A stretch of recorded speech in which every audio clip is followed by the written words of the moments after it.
बांग्लादेशी मुसलमानखौ सिनायथिनो DNA test खालामनो खावलायदों सोरखारखौ प्रवीण तागारियाया। NRCनि बिथा बोसोरा 1971 मायथाइनि सोलाय 1951 जानांगौ होनना दाबि खालामदों तागारियाया। दिनै तामुलपुर जिल्ला सदराव नुजाथिफैयो हादर गेजेरारि हिन्दु परिषदनि गायसनगिरि आफादगिरि प्रवीण भाई तागारियाया।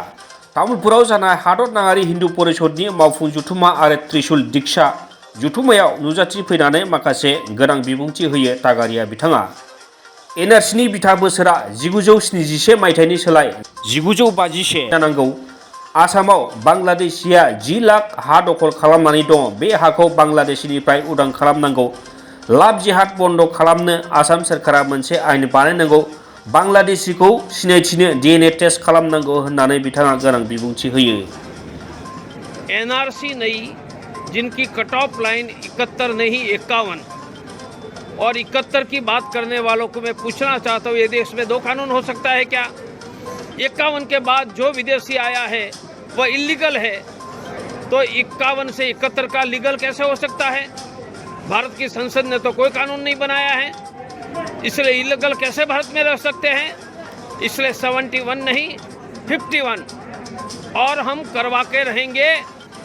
हमारा विश्वास है कि आसाम के मुख्यमंत्री करेंगे और किसी कारण नहीं हुआ तो जनता के लिए अपना रास्ता खुला रहेगा। तो असम अकॉर्ड के बारे में क्या कहेंगे? मैं असम अकॉर्ड का स्वागत करता हूँ। यह आसाम की जनता का, आसाम की छात्रों का बहुत बलिदान के बाद ऐतिहासिक विजय था, परंतु उन्होंने केंद्र सरकार ने 71 डालकर हमें मिसगाइड किया था, क्योंकि भारत का फॉरेनर एक्ट 51 का है, तो 51 से 71 वाला बांग्लादेशी मुसलमान भारत में रह ही नहीं सकता है, तो उस समय ही 51 डालने की जरूरत थी।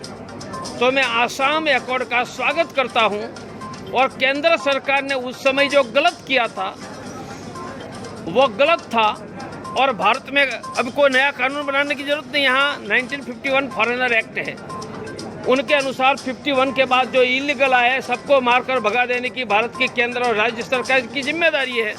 वो वहन करे, that is their constitutional duty, and if you will not do it we will force them democratically.